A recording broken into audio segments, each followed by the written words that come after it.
Hello' everyone, নতুন এটা ভিডিঅ'লৈ স্বাগতম জনাইছোঁ। আমি APSC PWD JE এক্সামৰ কাৰণে সহায় হোৱাকৈ ক্লাছসমূহ লৈ আহি আছোঁ।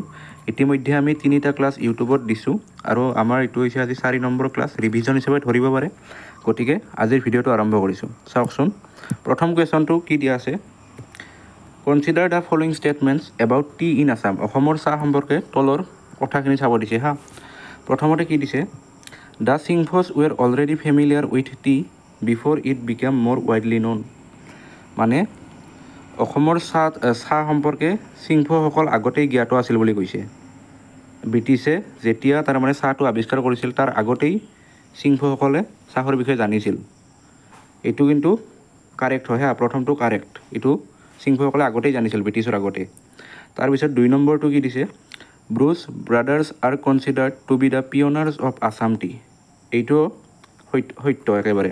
প্ৰথমতে দুগৰাকী ব্ৰুচ ব্ৰাদাৰ্ছ আছিল, তেওঁলোক হৈছে ৰবাৰ্ট ব্ৰুচ, এগৰাকী আছিল ৰবাৰ্ট ব্ৰুচ আৰু আনগৰাকী হৈছে চাৰ্লছ ব্ৰুচ। এই দুয়োগৰাকীয়ে অসমৰ চাহটো আৱিষ্কাৰ কৰাৰ ক্ষেত্ৰত যথেষ্ট ভূমিকা লৈছিল, এইটো শুদ্ধ। আৰু 3 নম্বৰটো কি দিছে? Assam T company was founded in 1839। এইটো শুদ্ধ হা, গতিকে তিনিওটা শুদ্ধ। গতিকে আমাৰ অপশ্যনটো কি হ'ব? 1, 2 and 3। আমাক কাৰেক্টটো সুধিছেতো, গতিকে 1, 2 and 3টো কাৰেক্ট এনচাৰ হ'ব। এইটো APSCৰ PYQ হয়। নেক্সট 2 নম্বৰ কুৱেশ্যনটো কি দিছে? Match the events in list 1 with their respective years in list 2। আমাক তাৰমানে ইয়াত মিলাব দিছে হা। ইয়াত লিষ্ট 1 দিয়া আছে আৰু ইয়াত লিষ্ট 2 দিয়া আছে, আমাক মিলাব দিছে। প্ৰথমতে কি দিছে? Treaty of Yandabo. ইয়াণ্ডাবু সন্ধি কেতিয়া হৈছিল? আমি জানো 1826 চনৰ 24 ফেব্ৰুৱাৰীত হৈছিল, হয়নে? গতিকে ইয়াৰ লগত হ'ব 1826টো। তাৰপিছত first Assamese magazine Arunodoi publish. Arunodoi কেতিয়া প্ৰকাশিত হৈছিল? 1846 চনত হৈছিল, মানে বীৰ 1 নম্বৰ। তাৰপিছত establishment of Assam medical college. Asom medical college 1947 চনত প্ৰতিষ্ঠা হৈছিল। আৰু enactment of the IMDT act. আৰু IMDT এক্টখন কি আছিল সেই বিষয়ে যদি জানিব খুজিছে কওঁ যে IMDT হৈছে ইলিগেল মাইগ্ৰেণ্টছ ডিটাৰমিনেশ্যন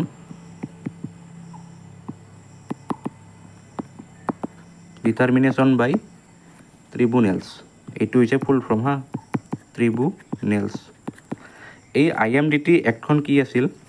আমাৰ যেতিয়া অসম আন্দোলন হৈছিল 1979 চনৰ পৰা 1985 চনলৈ অসম আন্দোলন হৈছিল, সেই সময়ত তাৰমানে বিদেশীসমূহ অসমৰ কাহ হৈ আছে অলপ। সেই সময়ত মানে কি অসম মানে আন্দোলনৰ সময়ত বিদেশীসমূহ মানে বহিষ্কাৰ কৰাৰ কাৰণে দাবী উত্থাপিত হৈছিল, অসমৰ পৰা বিদেশীসমূহ বহিষ্কাৰ কৰিব লাগে আৰু। তেতিয়া সেই সময়ত ইন্দিৰা গান্ধীৰ মানে চৰকাৰ আছিল। সেই চৰকাৰখনে ভাবিলে যে আমি এখন আইন আনো যাতে অসমৰ মানুহখিনিক মানে সন্তুষ্ট কৰিব পৰা যায়। সেইকাৰণে তেওঁলোকে এখন আইন আনিলে, IMDT এক্ট হা। 1983 চনত এই আইনখন আনিলে। কিন্তু এই আইনখনে মানে যেনেধৰণে কাম কৰিব লাগিছিল তেনেধৰণে কাম কৰিব নোৱাৰিলে। মানে বিদেশী বহিষ্কাৰ কৰাটো দূৰৰে কথা, ওলোটাই তাৰমানে বিদেশীসকলক বহু ক্ষেত্ৰত সকাহে দিছিল এই আইনখনে। মানে যি হিচাপে আইনখন হ'ব লাগিছিল সেই হিচাপে নহ'ল। সেইকাৰণে এই আইনখনক লৈ অসমত আকৌ প্ৰতিবাদ হ'ল, IMDT আইনখনক লৈ।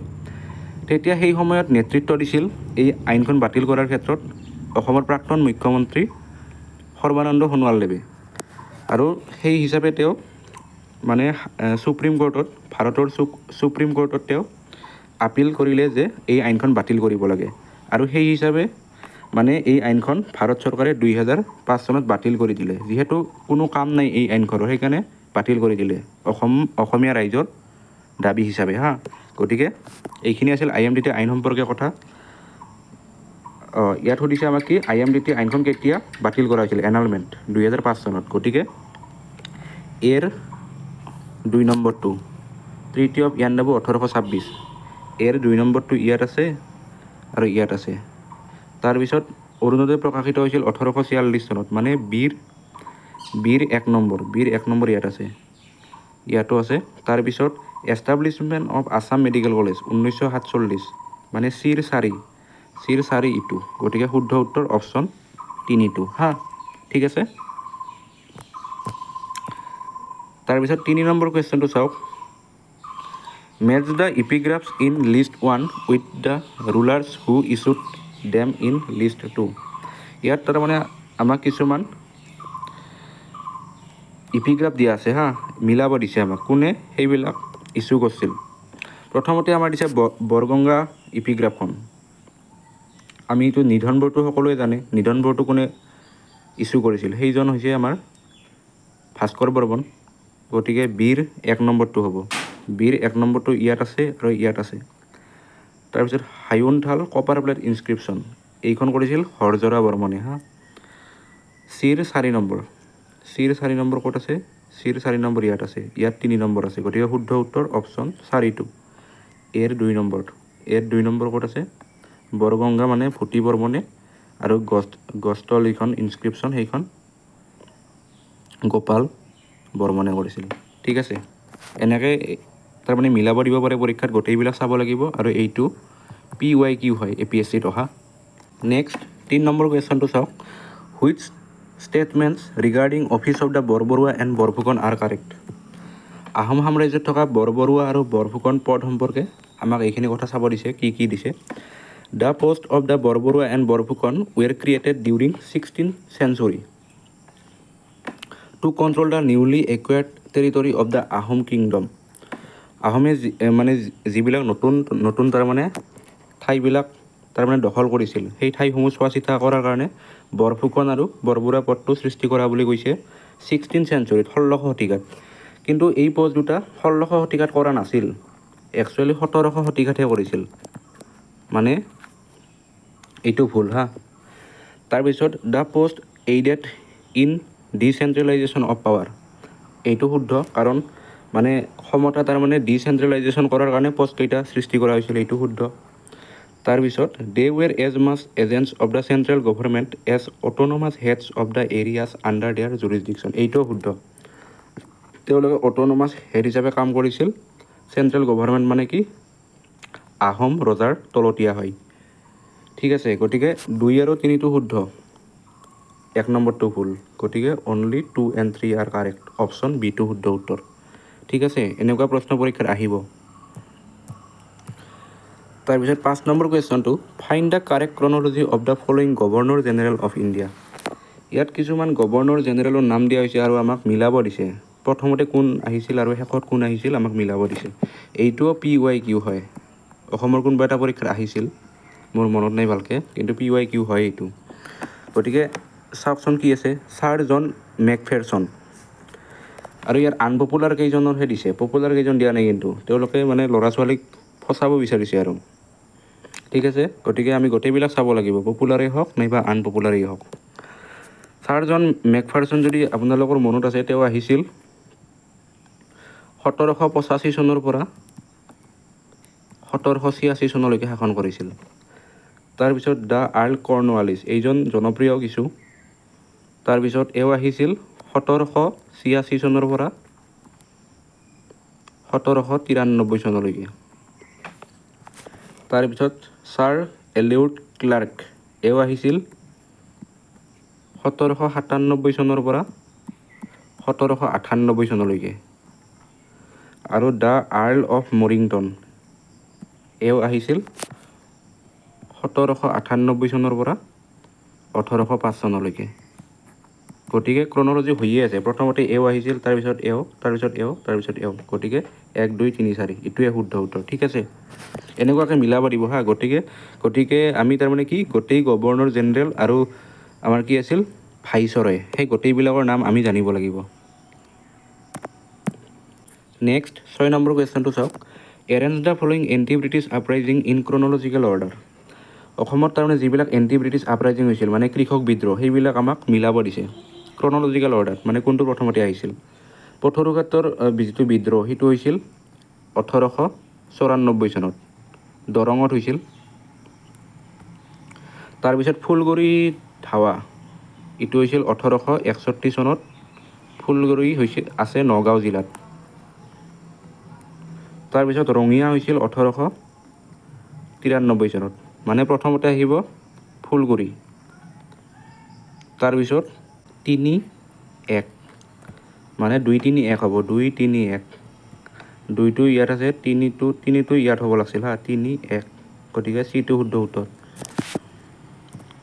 নেক্সট 7 নম্বৰ কুৱেশ্যনটো চাওক, who among the following was the first Assamese to contest the presidential election in 1952 against doctor Rajendra Prasad. আমি সকলোৱে জানো যে প্ৰথম অসমীয়া মানে ৰাষ্ট্ৰপতি হৈছে ফখৰুদ্দিন আলি আহমেদ, কিন্তু তেওঁৰ আগতেও এগৰাকী অসমীয়াই এই ৰাষ্ট্ৰপতি পদৰ কাৰণে ইলেকশ্যন খেলিছিল, কিন্তু তেওঁ হাৰিছিল, ৰাজেন্দ্ৰ প্ৰসাদে জিকিছিল আৰু ঠিক আছে। সেইজন ব্যক্তি হৈছে নগেন্দ্ৰ নাথ দাস। ফখৰুদ্দিন আলি আহমেদৰ আগতেই খেলিছিল এওঁ, কিন্তু এওঁ হাৰি গৈছিল, জিকিছিল ডক্টৰ ৰাজেন্দ্ৰ প্ৰসাদে। আৰু আমাৰ ইলেকশ্যনটো কেতিয়া হৈছিল? মে' 6, 1957, 1957 চনৰ 6 মে'ত হৈছিল এই ইলেকশ্যনটো, য'ত ৰাজেন্দ্ৰ প্ৰসাদে জিকিছিল আৰু তেওঁ প্ৰথম ভাৰতৰ ৰাষ্ট্ৰপতি হৈছিল, ঠিক আছে। নেক্সট 8 নম্বৰ কুৱেশ্যনটো চাওক, arrange the following external invasion of Assam in chronological order. অসমত যিবিলাক আক্ৰমণ নাইবা আগ্ৰাসন হৈছিল সেইবিলাক আমাক মিলাব দিছে। আমাৰ বখতিয়াৰ খিলিজীৰ আক্ৰমণ কেতিয়া হৈছিল? 1206 চনত, তেতিয়া কামৰূপৰ ৰজা আছিল পৃথু। তাৰপিছত তুৰুবকৰ আক্ৰমণ হৈছিল 1532ত। আমাৰ কোন মৰিছিল তুৰুবকৰ আক্ৰমণত? সেইটো কমেণ্ট কৰিবচোন। অসমীয়া এগৰাকী মহিলা মৃত্যু হৈছিল, সেই মহিলাগৰাকীৰ নাম কি?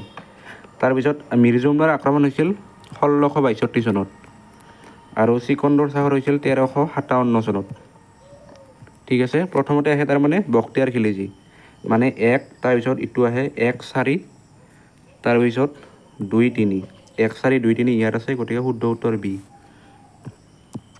তাৰপিছত 9 নম্বৰ কুৱেশ্যনটো চাওক, which of the following qualifications are necessary for the office of the vice president of India as per the Indian constitution.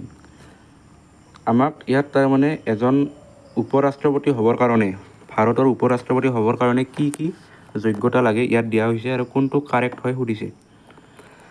The person must B a citizen of India, তেওঁতো ভাৰতৰ নাগৰিক হ'বই লাগিব, এইটো mandatory. The person must B A member of Rajya Sabha, এই কথাটোত কিন্তু অলপ গণ্ডগোল আছে, মানে তেওঁ যে ৰাজ্যসভাৰ নাইবা লোকসভাৰ মেম্বাৰ হ'বই লাগিব এইটো কোনো কথা নাই, মেণ্ডেটৰী নহয়, কিন্তু যিখিনি কোৱালিফিকেশ্যন ৰাজ্যসভা নাইবা লোকসভাৰ মেম্বাৰ হ'বলৈ সেইখিনি কিন্তু লাগিব, কিন্তু তেওঁ যে এগৰাকী মেম্বাৰ হ'ব লাগিব এইটো মেণ্ডেটৰী নহয় হা। তাৰপিছত 3 নম্বৰটো কি দিছে? The person must be above 35 years of age, এইটো কিন্তু শুদ্ধ, 35 বছৰ মিনিমাম হ'বই লাগিব, গতিকে 2 1 আৰু 3টো শুদ্ধ। 1 আৰু 3টো ক'ত আছে? অনলি 1 and 3, 1 and 3 ইয়াত হ'ব, 1 and 3 অপশ্যন বিটো শুদ্ধ উত্তৰ হ'ব। তাৰপিছত ভাইচ প্ৰেচিডেণ্টৰ 35 বছৰ লাগে, তাৰপিছত প্ৰেচিডেণ্টৰ 35 বছৰ লাগে, ঠিক আছে, এই দুয়োগৰাকীৰে 35 বছৰ লাগে। নেক্সট 10 নম্বৰ কুৱেশ্যনটো চাওক, with reference to the tribes of north east India which of the following statements R correct. ইয়াত তাৰমানে উত্তৰ পূৰ্বাঞ্চলৰ যিবোৰ জনগোষ্ঠী আছে সেই হিচাপে কিছুমান কথা সুধিছে আমাক। প্ৰথমতে কি দিছে? The Ao' tribe is mainly concentrated in Mokokchung district of Nagaland, এইটো কিন্তু শুদ্ধ। এঅ'টো নাগালেণ্ডৰ হয় আৰু মকচুং ডিষ্ট্ৰিক্টতো থাকে তেওঁলোকে। তাৰপিছত 2 নম্বৰতে কি দিছে? The Sherdukpens are mainly concentrated in west Kameng district of Arunachal Pradesh, এইটো শুদ্ধ, তেওঁলোক অৰুণাচল প্ৰদেশৰ ৱেষ্ট কামেং ডিষ্ট্ৰিক্টতে বাস কৰে। তাৰপিছত 3 নম্বৰতে কি দিছে? The Reangs are mainly concentrated in Mizoram, এইটো কিন্তু ভুল, যিটো আমাৰ ৰিয়াংছ REANGS, এইটো যিটো জনগোষ্ঠী আছে নাইবা ট্ৰাইব, এইটো কিন্তু ত্ৰিপুৰাত বাস কৰে, ত্ৰিপুৰা, গতিকে এইটো শুদ্ধ। শুদ্ধ কি হ'ল? 1 আৰু 2টো শুদ্ধ, 1 আৰু 2টো শুদ্ধ হ'লে এইটো অপশ্যন হ'ব, ঠিক আছে। তাৰপিছত 11 number question, match the rivers with the places on their banks in Assam, এইটো APSCৰ PYQ হয়। ইয়াত কিছুমান ঠাইৰ নাম দিয়া হৈছে আৰু ৰিভাৰৰ নাম দিয়া হৈছে, মানে কোনকেইখন ৰিভাৰৰ কাষত কোনকেইখন ঠাই অৱস্থিত আমাক মিলাব দিছে। বৰাক নদীৰ কাষত অভিয়াছলি শিলচৰ হ'ব। এৰ 3 নম্বৰ হ'ব। এৰ 3 নম্বৰ ইয়াত আছে আৰু ইয়াত আছে।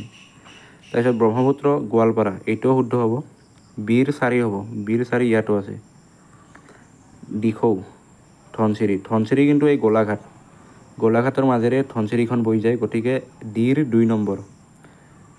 ডিৰ 2 নম্বৰ ইয়াত আছে আৰু ইয়াত 1 আছে, গতিকে শুদ্ধ উত্তৰ অপশ্যন 4টো। আৰু যিখন দিখৌখন শিৱসাগৰৰ এখন নদী হা। ঠিক আছে। তাৰপিছত নেক্সট আমি প্ৰশ্নলৈ আগবাঢ়িছোঁ। কি আছে? With reference to different ethnic groups of Assam, which of the following statements is are correct? অসমৰ ইথনিক গ্ৰুপছ নাইবা ট্ৰাইব সম্পৰ্কে এইখিনি কথা চাব দিছে আমাক হা। The Bodos are the largest tribe in Assam followed by Dimasa. বড়োসকল অসমৰ লাৰ্জেষ্ট ট্ৰাইব হয়, কিন্তু তাৰ পাছত ডিমাছা নাহে, তাৰ পাছত আহে মিচিং যিটো জনগোষ্ঠী সেইটো ছেকেণ্ডত আহে, ডিমাছাটো নাহে, গতিকে এইখিনি শুদ্ধই আছিল, কিন্তু ইটো ভুল হৈ গ'ল, গতিকে ইটো ভুল।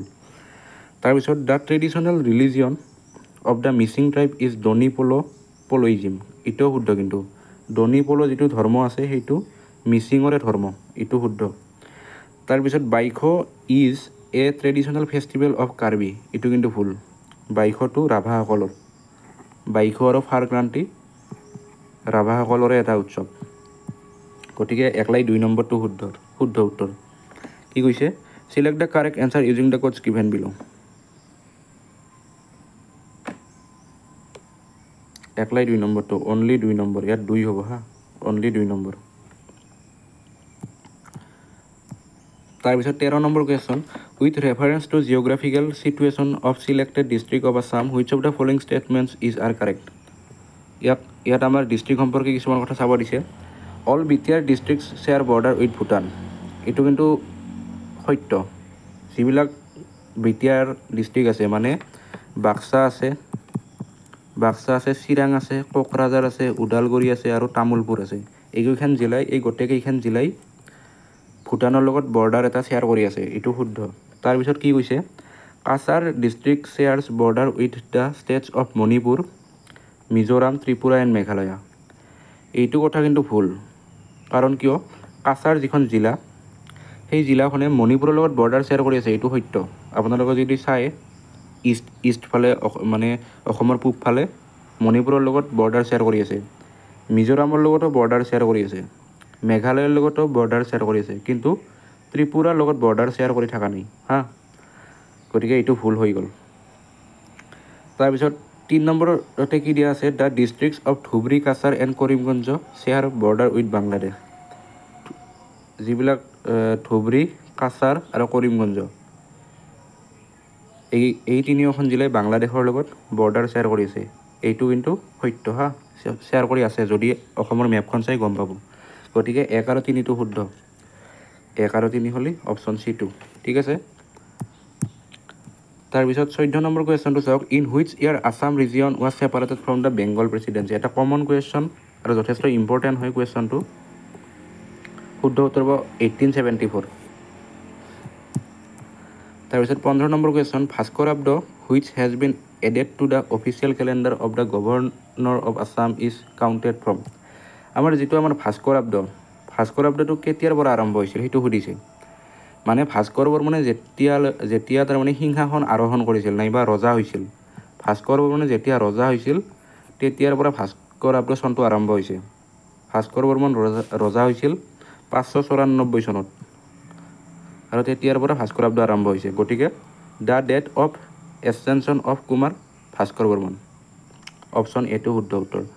এতিয়া এটা কথা মন কৰিব, মানে কি বৰ্তমান কিমান ভাস্কৰাব্দ চলি আছে সেইটো যদি কুৱেশ্যন সুধি দিয়ে, মানে কেনেকৈ উলিয়াব লাগে এই বস্তুটো। আমি জানো যে ভাস্কৰ বৰ্মনে ৰজা হৈছিল 594 চনত। এটা কথা কৰিব কি, 2000 বৰ্তমান যিটো চন চলি আছে 2025ৰ পৰা 594টো বিয়োগ কৰি দিব, কিমান হ'ব? 1431 পাম আমি। গতিকে বৰ্তমান 1431 ভাস্কৰাব্দ চলি আছে কাৰেণ্টলি। ঠিক আছে, এনেকৈ উলিয়াব লাগে। 26 হ'লে ইয়াত 26 দিব, 27 হ'লে 27, এনেকৈ হৈ থাকিব আৰু। ঠিক আছে। তাৰপিছত 16 number question, 23rd January, Netaji Subhash Chandra Bose birthday is celebrated in India as ভাৰতবৰ্ষত নেতাজী সুভাষ চন্দ্ৰ বসুৰ জন্মদিনটো কেনেকৈ পালন কৰা হয়? পৰাক্ৰম দিৱস হিচাপে। আমি সকলোৱে জানো পৰাক্ৰম দিৱস হিচাপে পালন কৰা হয়। ইম্পৰ্টেণ্ট হয় প্ৰশ্নটো, প্ৰিভিয়াছ ইয়াৰৰ কুৱেশ্যনে হয় এইবিলাক চব। তাৰপিছত 17 নম্বৰ কুৱেশ্যন, ফাইণ্ড দ্য দাদা চাহেব ফাল্কে এৱাৰ্ডিজ ফ্ৰম দ্য ফলোয়িং। এইটো APSCৰ PYQ হয়, মানে আমি তাৰমানে কি চাব লাগিব, যিবিলাক ইম্পৰ্টেণ্ট এৱাৰ্ড হয় সেইবিলাক চাব লাগিব, কোনে কোনে পাইছে কোনে কোনে পোৱা নাই, যাতে আমি পৰীক্ষাত দিলে কৰিব পাৰোঁ। আমি সকলোৱে জানো যে ডক্টৰ ভূপেন হাজৰিকাই পাইছিল 1992 চনত। তাৰপিছত আশা পাৰেখ এও পাইছিল 2020 চনত। তাৰপিছত ৰজনীকান্তই পাইছিল আমাৰ কিমানত, 2021 চনত। আৰু অমিতাভ বচ্চনে পাইছিল 2018 চনত। গতিকে গোটেইকেইজনে পাইছিল হা। Select the correct answer using the কোডছ given বিলো। গতিকে 1, 2, 3, 4 গোটেইকেইজনে পাইছে এই বঁটাটো। তাৰপিছত 18 নম্বৰ কুৱেশ্যনটো চাওক, মেটছ দ্য ফলোয়িং। আমাক ইয়াত মিলাব দিছে, মানে ইয়াত তাৰমানে কেইখনমান অনুষ্ঠানৰ নাইবা অৰ্গেনাইজেশ্যনৰ নাম দিয়া হৈছে আৰু তাৰ হেড কোন হয় সেইটো মিলাব দিছে। মানিটাৰী পলিচি কমিটি, এইটো ইকনমিক্সৰ এটা কুৱেশ্যন হয়। মানিটাৰী পলিচি কমিটিৰ চেয়াৰমেন হয় কিন্তু আমাৰ RBIৰ গভৰ্ণৰ, এইটো এৰ লগত 3 মিলিব। তাৰপিছত GST যিখন কাউন্সিল তাৰ হেড হয় ইউনিয়ন ফাইনেন্স মিনিষ্টাৰ। গতিকে এৰ 3 বিৰ 2, এৰ 3 বিৰ 2 ক'ত আছে, ইয়াত আছে, ইয়াত আছে। তাৰপিছত নীতি আয়োগ, নীতি আয়োগৰ কিন্তু অধ্যক্ষ হয় প্ৰাইম মিনিষ্টাৰ। চিৰ 4 নম্বৰ, চিৰ 4 নম্বৰ ইয়াত আছে। গতিকে অপশ্যন 2টোৱে শুদ্ধ উত্তৰ। আৰু কেবিনেট কমিটি অন পাৰ্লিয়ামেণ্টাৰী তাৰ হয় union home minister.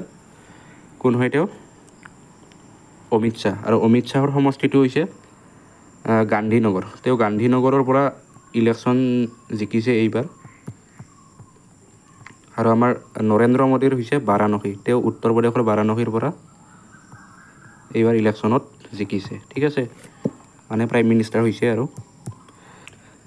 Next 19 number কুৱেশ্যনটো চাওক, মেটছ দ্য ফলোয়িং। ইয়াত তাৰমানে আমাক কেইখনমান ইউনিভাৰ্চিটিৰ নাম দিয়া হৈছে আৰু ঠাইবিলাকৰ নাম দিয়া হৈছে, মিলাব দিছে। এইটো PYQ হয় APSCৰ, কোনোবা এটা পৰীক্ষাত আহিছিল। APDCLৰ পৰীক্ষাত নেকি, APDCLৰ MAB, APDCLৰে হ'ব লাগে। আমি জানো যে ভট্টদেৱ ইউনিভাৰ্চিটিখন ক'ত আছে, পাঠশালাত আছে, এইটো সকলোৱে জানে কিজানি। আৰু কুমাৰ ভাস্কৰ বৰ্মন সংস্কৃত ইউনিভাৰ্চিটিখন আছে নলবাৰীত। গতিকে এৰ 3 বিৰ 1, এৰ 3 বিৰ 1 এতেই আছে, এৰ 3 বিৰ 1। গতিকে ইয়াত নাই আৰু, গতিকে শুদ্ধ উত্তৰ 1 নম্বৰটোৱে হ'ব। এইখিনি মিলাই চাব পাৰে বাকীখিনি।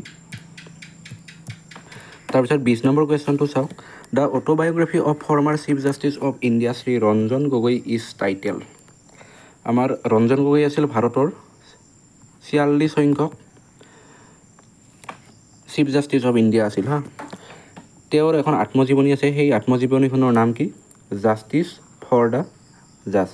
অপশ্যন চিটো শুদ্ধ উত্তৰ। তাৰপিছত 21 নম্বৰ কুৱেশ্যনটো চাওক, which is the highest sporting অনাৰ ইন ইণ্ডিয়া। ভাৰতবৰ্ষৰ মানে ক্ৰীড়াৰ ক্ষেত্ৰত আটাইতকৈ সৰ্বোচ্চ বঁটাটো কি, সেইটো হৈছে মেজৰ ধ্যান চন্দ্ৰ খেল ৰত্ন বঁটা। আৰু এটা কথা মনত ৰাখিব, 2024 চনত 4গৰাকী খেলুৱৈয়ে এই বঁটাটো পাইছে। তেওঁলোক হৈছে 1 নম্বৰতে হ'ব আমাৰ ডি গুকেশ, এও পাইছে। আৰু এও চেছ খেলে, চেছ মানে দবা। তাৰপিছত পাইছে আমাৰ মানু ভাকেৰে পাইছে। মানু ভাকেৰ যথেষ্ট জনপ্ৰিয়, কেইদিনমান আগত পূৰা টপত আছিল। তাৰপিছত হৰমনপ্ৰীত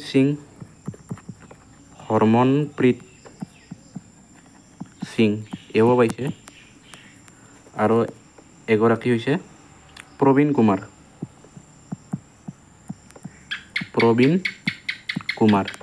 এই 4গৰাকী ব্যক্তিয়ে 2024 চনত মেজৰ ধ্যান চন্দ্ৰ খেল ৰত্ন বঁটাটো পাইছে। তাৰপিছত 22 নম্বৰ কুৱেশ্যনটো চাওক, who won national level Srimanta Sankardeva award for 2023। এই বঁটাটো 2023ৰ হয়, কিন্তু 2025ত কেইদিনমান আগতে হিমন্ত বিশ্ব শৰ্মাই তেওঁক প্ৰদান কৰিছে। আৰু এইটো হৈছে নেশ্যনেল লেভেলৰ এটা বঁটা, শ্ৰীমন্ত শংকৰদেৱ বঁটাটো। সেইটো একদম মানে 23 চনত কোনে পাইছে, 2023 চনৰ বাবে 25ত কোনে পাইছে, তেওঁ হৈছে সোণাল মানসিং, একদম লেটেষ্ট শংকৰদেৱ এৱাৰ্ডি হা। আৰু সোণাল মানসিং কিহৰ লগত জড়িত, এগৰাকী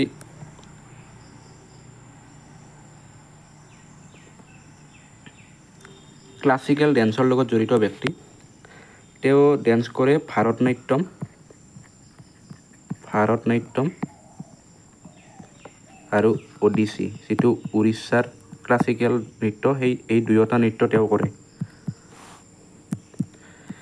তাৰপিছত 23 নম্বৰটো চাওক কি দিয়া আছে, who won Assam Baibhav award for 2024, একদম লেটেষ্ট আছাম বৈভৱ বঁটাটো কোনে পাইছে, তেওঁ হৈছে ৰাণা প্ৰতাপ কলিতা।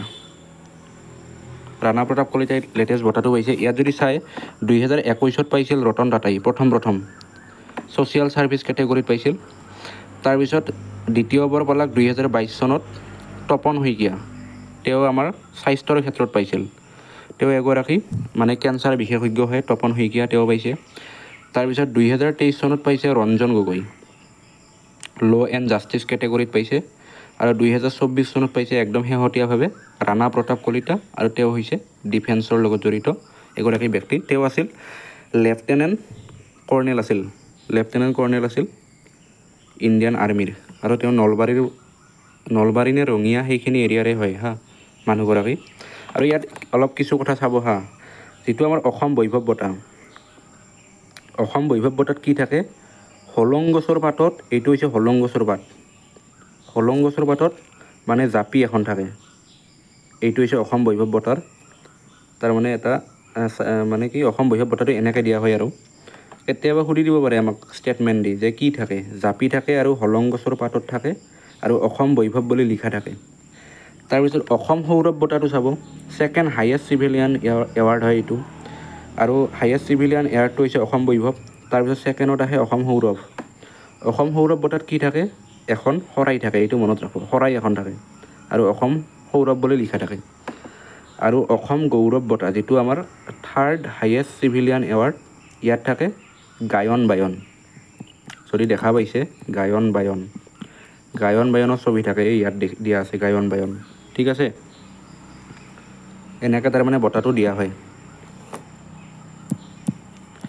তাৰপিছত 24 নম্বৰত চাওক, what was the theme of the world environment day of 2025, বিশ্ব পৰিৱেশ দিৱস প্ৰতি বছৰে 5 জুনত পালন কৰা হয়। 2025 চনত যে পালন কৰা হৈছিল তাৰ থিমটো কি আছিল, এনেকুৱা থিমবিলাক ইম্পৰ্টেণ্ট হয়, যিবিলাক যথেষ্ট জনপ্ৰিয় দিন হয় সেইবিলাকৰ থিমটোও যথেষ্ট ইম্পৰ্টেণ্ট হয়। যেনে আমাৰ যোগ দিৱস, য়োগা ডেৰ থিমটো কি আছিল, তেনেকুৱা আৰু ইয়াৰ থিমটো আছিল বিট প্লাষ্টিক পলিউশ্যন, অপশ্যন এটো শুদ্ধ উত্তৰ। তাৰপিছত 25 নম্বৰ কুৱেশ্যনটো চাওক, what is the full form of UNEP, UNEPৰ full ফৰ্মটো কি, এনেকুৱা প্ৰশ্ন আহে হা, যিবিলাক মানে আন্তঃৰাষ্ট্ৰীয় অনুষ্ঠান আছে নাইবা সংগঠন, সেইবিলাকৰ ফুল ফৰ্ম আহে, ক'ত তাৰ হেডকোৱাৰ্টাৰ আছে, কেতিয়া প্ৰতিষ্ঠা কৰা হৈছিল, এইবিলাক পৰীক্ষাত আহে।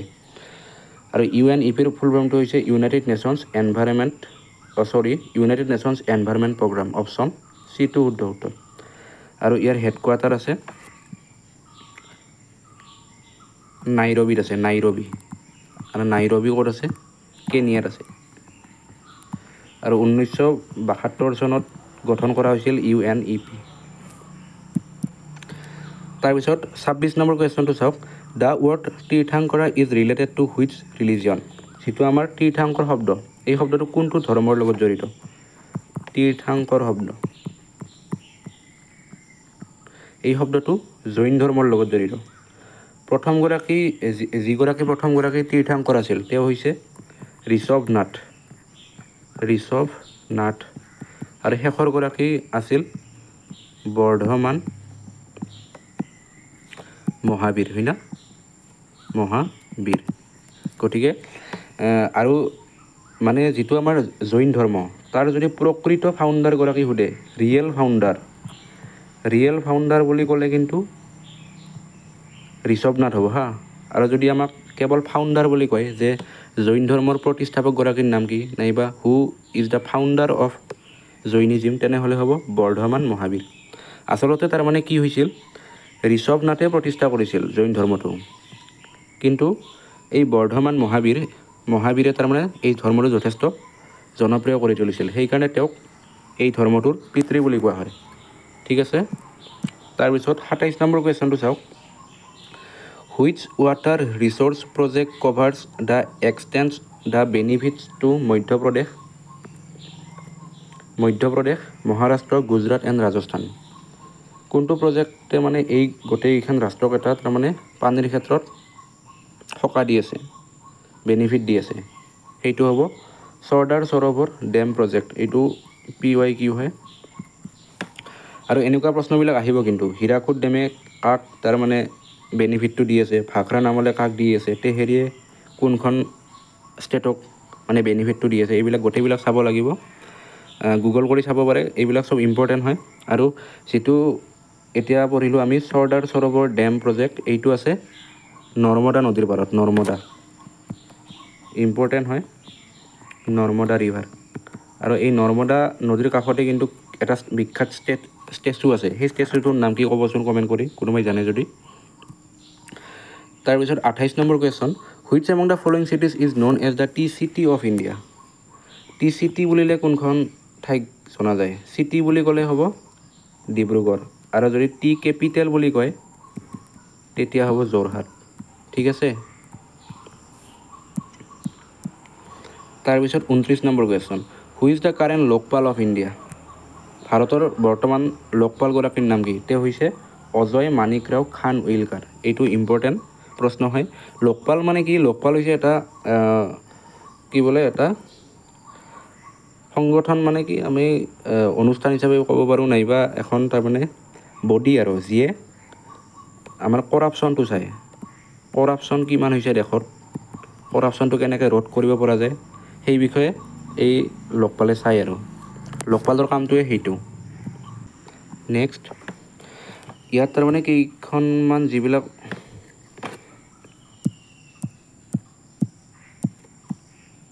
নেক্সট কাৰেণ্ট হেড, এইটো মানে কি দিয়া হৈছে, এক্সট্ৰা ইনফৰমেশ্যন কিছুমান দিয়া হৈছে। যিবিলাক ভাৰতৰ ইম্পৰ্টেণ্ট অৰ্গেনাইজেশ্যন আছে, সেইবিলাকৰ বৰ্তমান চেয়াৰমেন হেডবিলাকৰ নামবিলাক দিয়া হৈছে ইয়াত। ইছৰোৰ বৰ্তমান চেয়াৰমেন হৈছে ডক্টৰ ভি নাৰায়ণ। যথেষ্ট ইম্পৰ্টেণ্ট প্ৰশ্ন এইবিলাক হ'ব পাৰে পৰীক্ষাত। RBI ৰিজাৰ্ভ বেংক অফ ইণ্ডিয়াৰ হৈছে সঞ্জয় মালহোত্ৰা। SBI হৈছে CS ছেট্টি, এনেকৈ দিয়া হৈছে। বৰ্তমান চিফ জাষ্টিছ অফ ইণ্ডিয়া কোন? তেওঁ হৈছে Bhushan Ramkrishna Gavai. Chief election commissioner Gyanesh Kumar. CAG controller and auditor general, তেওঁ হৈছে K সঞ্জয় মূৰ্তি। এনেকৈ গোটেইবিলাক দিয়া হৈছে, চাই ল'ব, স্ক্ৰীনশ্বট মাৰি ল'ব পাৰে। তাৰপিছত ইয়াত আৰু দিয়া হৈছে কিছুমান অনুষ্ঠানত, এইটো ইম্পৰ্টেণ্ট।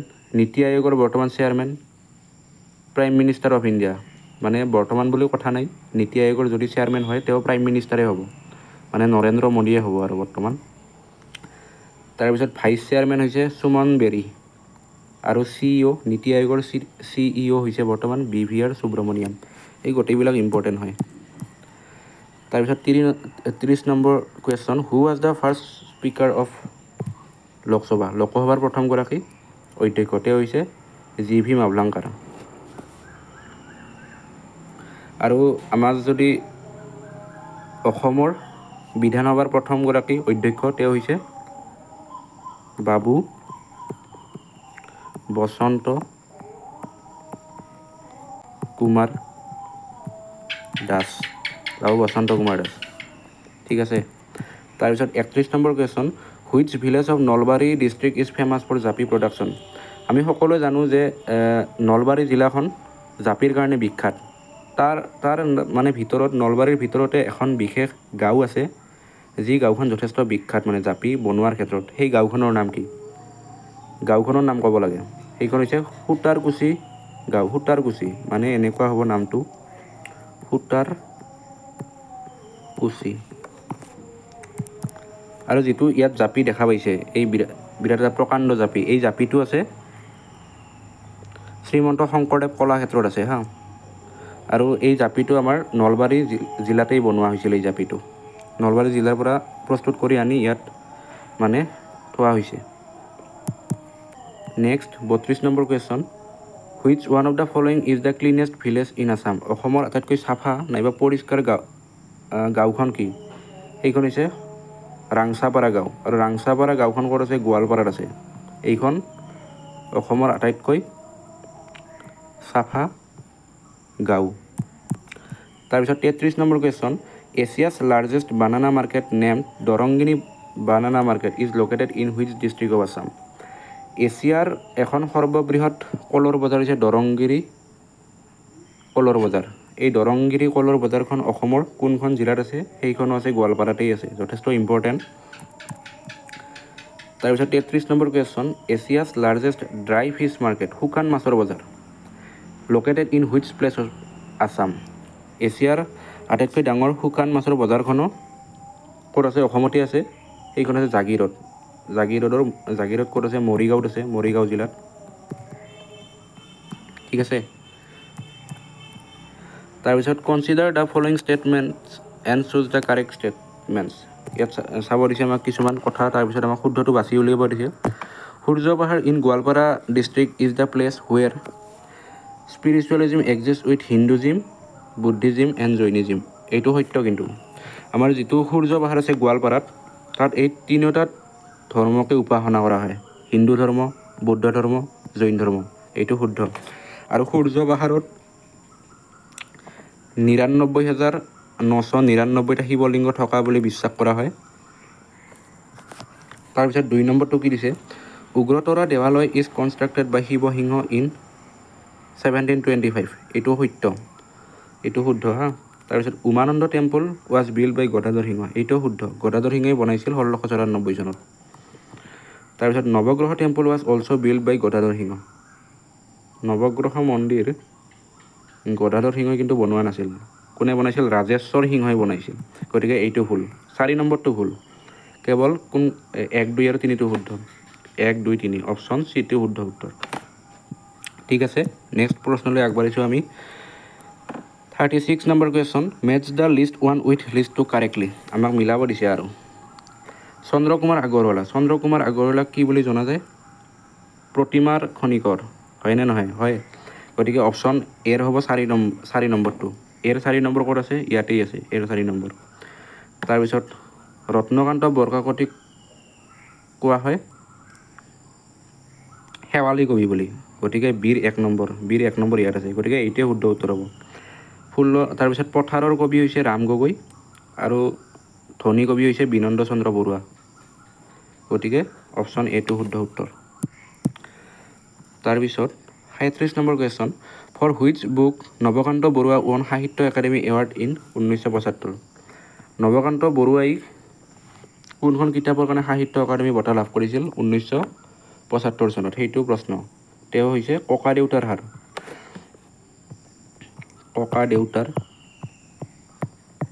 হাড়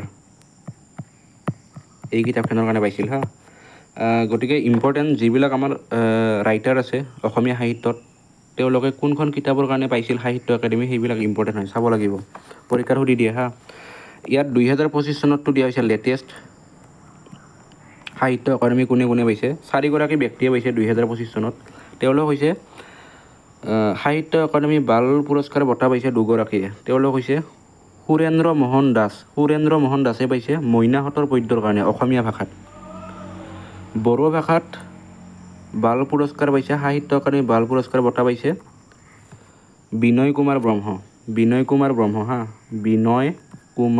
ব্ৰহ্ম এও পাইছে কোনখন কিতাপৰ কাৰণে খান্থি বচন আৰু আখৈ দানাই এই কিতাপখনৰ কাৰণে মই লিখি দিছোঁ নামটো খান্থি বচন অলপ এইটো বড়ো নামটো প্ৰনাউন্সিয়েশ্যন ভুল হ'ব পাৰে ক্ষমা কৰিব তাৰ কাৰণে আৰু আখু দানাই গতিকে এই কিতাপখনৰ কাৰণে বড়ো ভাষাত বাল পুৰস্কাৰ পাইছে বিনয় কুমাৰ ব্ৰহ্ম তাৰপিছত সাহিত্য একাডেমি যুৱ পুৰস্কাৰ বঁটা পাইছে অসমৰ পৰা 2 গৰাকী তেওঁলোক হৈছে সুপ্ৰকাশ ভূঞা এও পাইছে কুচিয়া নামা কিতাপৰ কাৰণে আৰু বড়ো ভাষাত যুৱ পুৰস্কাৰ বঁটা পাইছে অমৰ খুংগুৰ বড়ো নামটো কি অমৰ খুংগুৰ বড়ো এইগৰাকী ব্যক্তিয়ে পাইছে কোনখন কিতাপৰ কাৰণে পাইছে আং আছুৰ এই কিতাপখনৰ কাৰণে ঠিক আছে আৰু যদি নামটো মানে যদি অলপ কনফিউজ লাগিছে এই গোটেইখিনি কথা গুগল কৰি চাবচোন ক্লিয়াৰ হৈ যাব কথাখিনি কিন্তু পৰীক্ষাত অহাৰ চান্স আছে এই প্ৰশ্নটো ইম্পৰ্টেণ্ট হা তাৰপিছত 38 number question in which article of Indian constitution special provision of state of Assam is given অসমক লৈ কোনটো আৰ্টিকল আছে ইণ্ডিয়ান কনষ্টিটিউশ্যনত বিশেষ ব্যৱস্থা কিছুমান দিছে সেইটো হৈছে 371B টো হৈছে অসমৰ কাৰণে তাৰপিছত 39 which national park of Assam is famous for wild horses অসমৰ কোনখন ৰাষ্ট্ৰীয় উদ্যান বনৰীয়া ঘোঁৰাৰ কাৰণে বিখ্যাত এইখন হৈছে ডিব্ৰু চৈখোৱা ৰাষ্ট্ৰীয় উদ্যান আৰু এই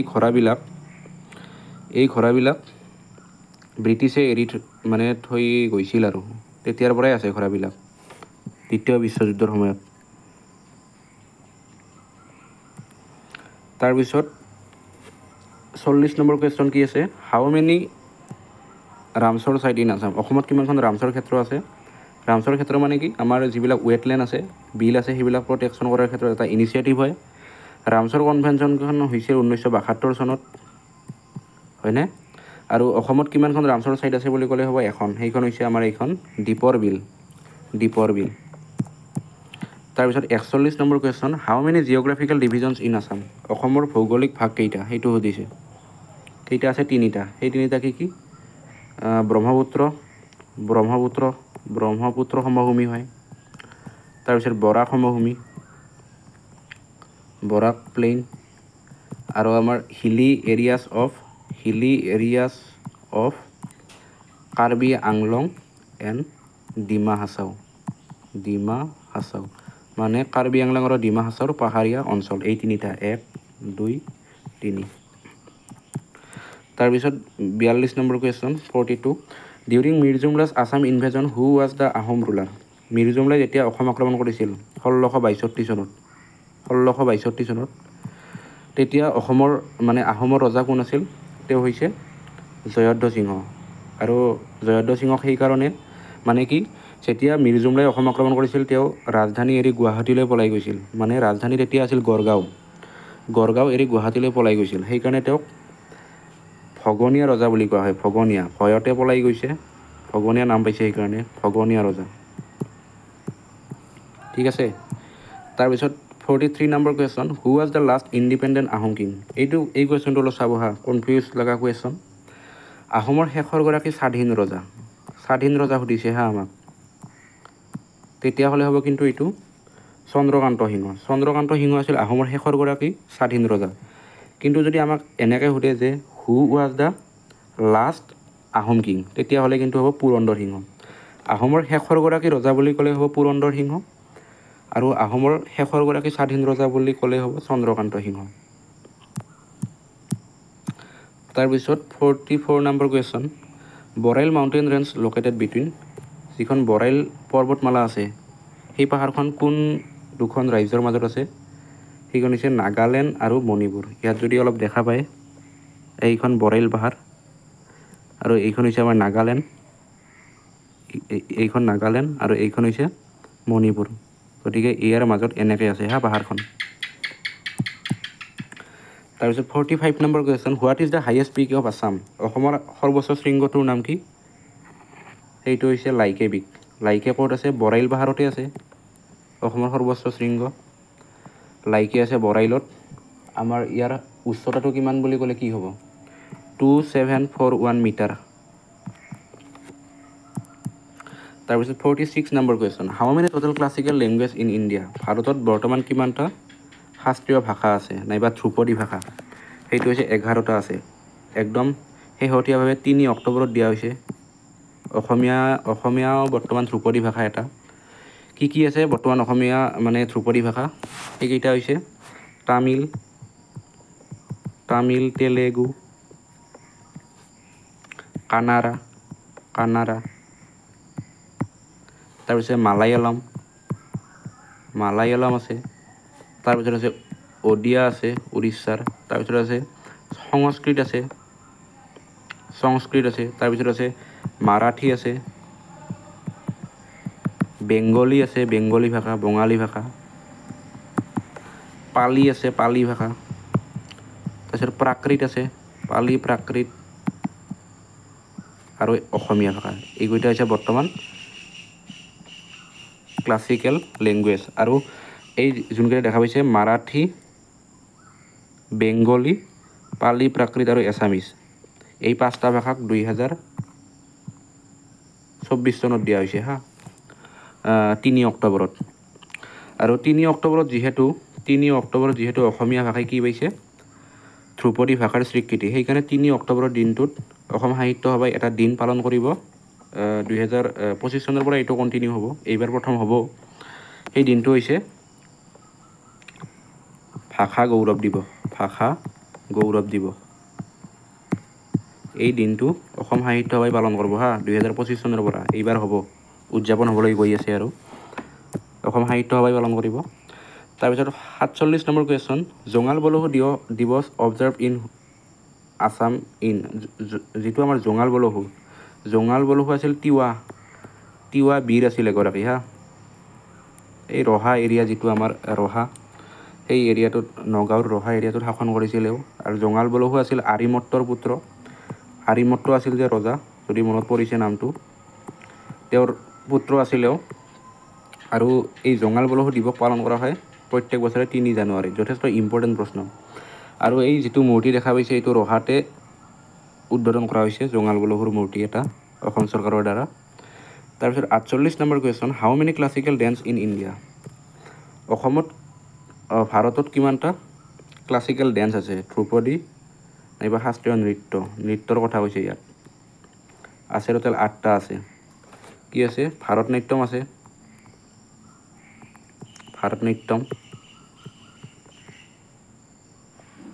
কুচিপুড়ি আছে, কথক আছে, কথকলি আছে, মোহিনীআট্টম আছে, কেৰেলাৰ মোহিনীআট্টম হয়, কেৰেলাৰ হয় এইটো মোহিনীআট্টম। মণিপুৰী আছে,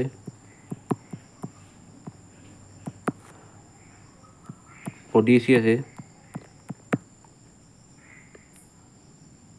আৰু সত্ৰীয়া আছে। এই টোটেল 8টা আছে মানে সংগীত নাটক একাডেমীৰ মতে আছে 8টা, আৰু ভাৰত চৰকাৰৰ মতে আছে 9টা। ভাৰত চৰকাৰে আৰু এটা ধ্ৰুপদী মানে শাস্ত্ৰীয় নৃত্য হিচাপে ধৰে, সেইটো হৈছে চাউ নৃত্য। ভাৰত চৰকাৰৰ দ্বাৰা বুলি ক'লে হ'ব 9টা, আৰু ইয়াতে সংগীত নাটক বুলি দিব লাগিছিল, সংগীত নাটকৰ মতে আছে 8টা। তাৰপিছত 49 number question, what was the first creation of Sankardev. শংকৰদেৱৰ প্ৰথম সৃষ্টি কি আছিল? কৰতল কমল দল নয়ন, এইটো নেকি? নে হৰিচন্দ্ৰ উপাখ্যান, ৰুক্মিণী হৰণ, নে ওপৰৰ এটাও নহয়? শুদ্ধ উত্তৰ কিন্তু হৰিচন্দ্ৰ উপাখ্যান হ'ব। কৰতল কমলতো তেওঁ লিখিছিল যদিও প্ৰথমতে, কিন্তু এইটোক তেওঁৰ প্ৰথম সৃষ্টি হিচাপে ধৰা নহয়। হৰিচন্দ্ৰ উপাখ্যানকহে প্ৰথম সৃষ্টি হিচাপে ধৰা হয়। আৰু শ্ৰীমন্ত শংকৰদেৱৰ জন্ম হৈছিল 1449 চনত নগাঁৱৰ আলিপুখুৰীত, আৰু মৃত্যু হৈছিল 1568 চনত মধুপুৰ সত্ৰ, কোচবিহাৰৰ। তাৰপিছত আজিৰ লাষ্ট কুৱেশ্যন, মাধৱদেৱৰ দ্বাৰা শেষ কৰিছোঁ ভিডিঅ'টো।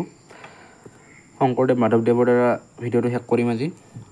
ইয়াৰ প্ৰশ্নটো কি সুধিছে? মাধৱদেৱা ৱাজ বৰ্ণ ইন হুইচ প্লেচ। মাধৱদেৱৰ জন্ম ক'ত হৈছিল? সেইটো হৈছে লেটেকু পুখুৰী, লখিমপুৰৰ নাৰায়ণপুৰৰ লেটেকু পুখুৰীত মাধৱদেৱৰ জন্ম হৈছিল। মাধৱদেৱৰ জন্ম হৈছিল 1489ত, আৰু মৃত্যু হৈছিল 1596ত মধুপুৰ সত্ৰ, কোচবিহাৰত। ঠিক আছে। চ' আজি এইকেইটাই প্ৰশ্ন আনিছিলোঁ, 50টা প্ৰশ্ন। ৰিভিজন হ'ব বুলি ভাবিছোঁ সকলোৰে। আৰু যদি ভিডিঅ'টো ভাল পায় লাইক কৰিব, শ্বেয়াৰ কৰিব, কমেণ্ট কৰিব আপোনালোকে কেনে পায় ভিডিঅ'টো চাই। গতিকে এইখিনি আছিল। Thank you everyone. Never stop learning. পঢ়ি থাকক সকলোৱে মিলিজুলি আগুৱাই যাব লাগিব। গতিকে আজিৰ ভিডিঅ'টো এইখিনিতে সামৰিছোঁ। ধন্যবাদ।